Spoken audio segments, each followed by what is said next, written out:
گیلانی صاحب نے نقل کی. پھر ایک اور حوالہ، ایک اور عبارت نقل کی کہ جناب احمد رضا خان بریلوی صاحب فرماتے ہیں کہ اولیاء کرام مردے کو، شیخ احمد رضا خان بریلوی حضرات کے جو ہے مرکزی شخصیت مرجع، وہ کہہ رہے ہیں کہ اولیاء کرام مردے کو زندہ کر سکتے ہیں، مادر ذات اندھے کو اور کوڑھی کو شفا دے سکتے ہیں. سب یہ ربوبیت میں اللہ کا اختیار ہے. اور یہ کہہ رہے ہیں کہ اولیاء کرام بھی یہ کر سکتے ہیں، اور ساری زمین کو ایک قدم میں طے کر سکتے ہیں، ایک قدم میں. یہ علامہ احسان علی ظہیر کی کتاب بریلویت سے اخذ کیا گیا، جو ان کی کتابوں سے نقل کردہ عبارتوں پر مشتمل ہے. نیز فرماتے ہیں اولیاء کرام اپنی قبروں میں حیات ابدی کے ساتھ زندہ ہیں، اور ان کے علم و ادراک سمع بس پہلے کی نسبت بہت زیادہ قوی ہیں. یعنی زندہ تھے تو ان کا علم و ادراک، سننا جاننا کمزور تھا، مرنے کے بعد بڑھ گیا، پہلے سے زیادہ قوی ہو گیا. یہ بھی بریلویت صفحہ نمبر 141 کے حوالے سے نقل کی گئی، اور وہاں ان کی کتابوں سے موجود ہے. فارسی کے ایک شاعر نے اسی عقیدے کا اظہار درج ذیل شعر میں کیا. فارسی شعر ہے، اس کا ترجمہ کیا کہ اولیاء کرام کو اللہ تعالیٰ کی طرف سے ایسی قدرت حاصل ہوتی ہے کہ وہ کمان سے نکلے ہوئے تیر کو واپس لا سکتے ہیں. اولیاء کو ایسی قدرت اللہ نے دی ہے کہ تیر جو کمان سے نکل چکا ہے اس کو یہ واپس لا سکتے ہیں. کسی پنجابی شاعر نے اپنے اس عقیدے کی ترجمانی ان الفاظ میں کی ہے کہ ہتھ ولی دے قلم ربانی لکھے جو من بھاوے، رب ولی نو طاقت بخشی لکھے لیکھ مٹاوے.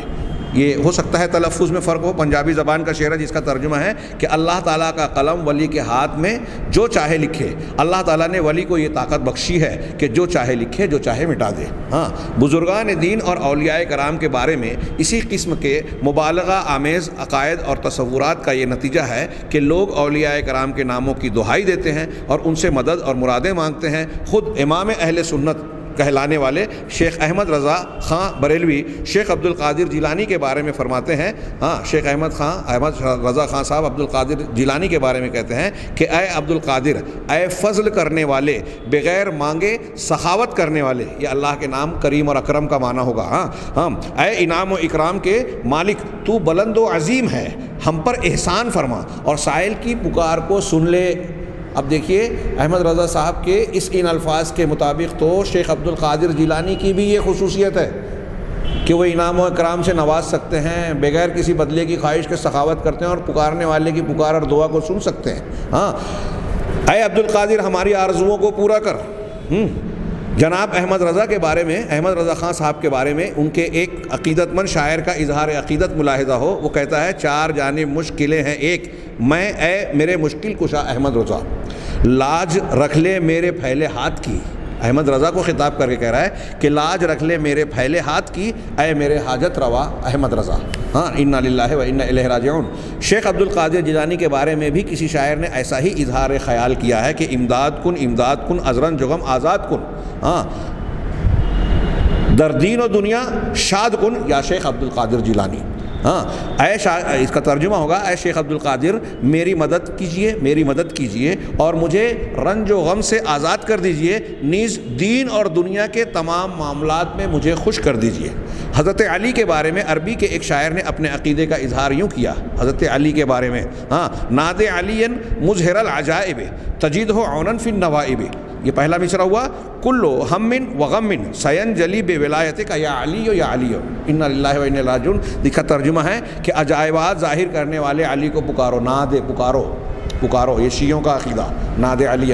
آج کل ہمارے یہاں بھی مولا علی یا علی المدد تو پکارا جاتا ہے. علی اللہ کا بھی نام ہے، لیکن ہمارے یہاں جب کیا جاتا ہے تو حضرت فاطمہ کے شوہر اللہ کے رسول صلی اللہ علیہ وسلم کے چچا زاد بھائی، چوتھے خلیفہ راشد اہل بیت کی شخصیت حضرت علی مراد ہوتے ہیں، جن کے بارے میں شیعوں اور روافظ نے غلو کیا اور آپ کو وہ ان کے عقائد اپنی جگہ. تو ان کے تراشے ہوئے عقیدے کی بنیاد پر حضرت علی کو ایک خاص مقام حاصل ہے. ہمارے یہاں آج کل ہم دیکھتے ہیں کہ رکشوں پر اس کو اسٹیکر بنایا جاتا ہے، مولا علی یا علی المدد، یا صرف یا علی کہہ کے کتبے لگائے جاتے ہیں. یہ پکارنا کیا معنی رکھتا ہے؟ شرک ہے کہ آپ اس طرح کہہ کے یہ دیکھیے یہ عقیدہ اس میں ظاہر ہو رہا ہے کہ عجائبات ظاہر کرنے والے علی کو پکارو، ہر مصیبت میں اسے اپنا مددگار پاؤ گے، اے علی تیری ولایت کے صدقے عنقریب سارے غم دور ہو جائیں گے۔ اس سے پتہ ہے کہ یہ علی سے مراد یہاں اللہ نہیں ہے۔ ان افکار و عقائد کو سامنے رکھتے ہوئے یا محمد، یا علی، یا حسین، یا غوث العظم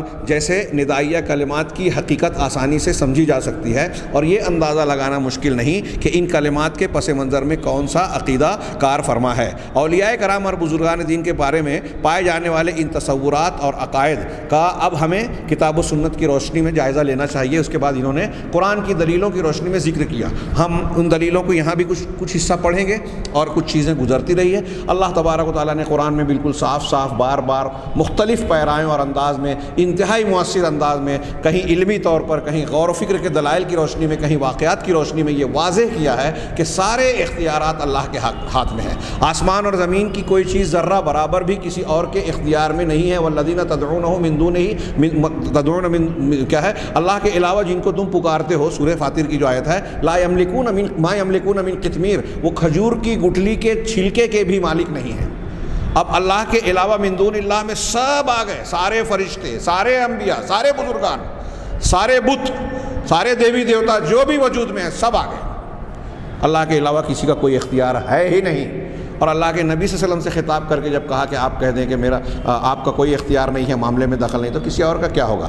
آپ ایسے شخص کو پکاریں گے جس کو جو اللہ کے جو نفع نقصان کا مالک نہیں ہے، اللہ کے سوا کسی کو پکاریں گے تو آپ بھی ظالمین میں شمار ہوں گے۔ آپ قرآن میں واقعات دیکھیے، حضرت ابراہیم علیہ السلام اولاد مانگ رہے ہیں، کس سے مانگ رہے ہیں؟ اللہ سے مانگ رہے ہیں۔ حضرت ابراہیم، اب یہاں بزرگوں کو دعا کا یہ مانا جا رہا ہے کہ ہماری حاجت پوری کریں گے۔ انبیاء کرام اپنی حاجت اللہ سے مانگ رہے ہیں۔ حضرت زکریا علیہ السلام اولاد مانگ رہے ہیں اللہ سے، نوح علیہ السلام توبہ کر رہے ہیں اللہ سے، اپنے بیٹوں کی نجات مانگ رہے ہیں اللہ سے۔ ہاں، یہ ایک دو واقعہ ہے۔ حضرت سلیمان، تمام انبیاء کو دیکھیے، ہر نبی کی دعا دی ہے، جن انبیاء کا تذکرہ ہے اللہ سے مانگ رہے ہیں۔ نبی کریم صلی اللہ علیہ وسلم خود اللہ سے مانگ رہے ہیں۔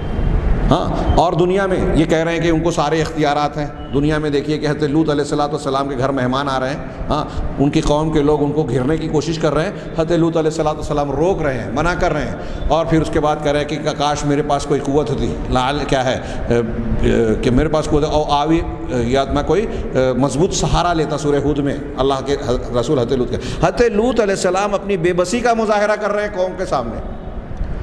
ایسے انبیاء کرام علیہ السلام کا معاملہ یہ ہے، اور بزرگوں کے بارے میں یہ قصے واقعات بیان کیے جا رہے ہیں جاہل عوام کے سامنے عقیدہ خراب کرنے کے لیے کہ دیکھو یہ جو چاہیں کر لیں، اللہ کے پاس جانے کی ضرورت نہیں ہے، توحید کی ضرورت نہیں ہے۔ قرآن حدیث کے واقعات اور انبیاء کی دعوت کو کیا توجہ سے دیکھیں، ان بزرگان کا دامن تھام لو۔ ایسا کرنے کا مطلب یہ ہے کہ آپ قرآن حدیث اور دین کو طاق میں رکھ رہے ہیں۔ ان واقعات کے تناظر میں میری بات اچھی طریقے سے، یہ میں اس درس کا آخری بات کہہ رہا ہوں آج کے درس کی، کہ ان واقعات کے تناظر میں آپ کا مقصد، بیان کرنے والوں کا مقصد آپ کو دیندار بنانا، کامیاب بنانا نہیں ہے، بلکہ آپ کو دین سے دور کرنا ہے، اللہ اور رسول کا باغی کرنا ہے۔ یہ جو ہمارا آج کا درس ہے کہ اللہ کے رسول صلی اللہ علیہ وسلم کے بارے میں یہ خصوصیت گڑھ لی گئی کہ آپ دعاؤں کو قبول کرتے ہیں، اس کا رد اور اس سے متعلقہ دلائل جو اس کتاب میں بیان کیے گئے، انشاءاللہ ہم اگلے درس میں دیکھیں گے۔ اللہ تعالی ہمیں خیر کی توفیق دے۔ وآخر دعوانا ان الحمد للہ رب العالمین۔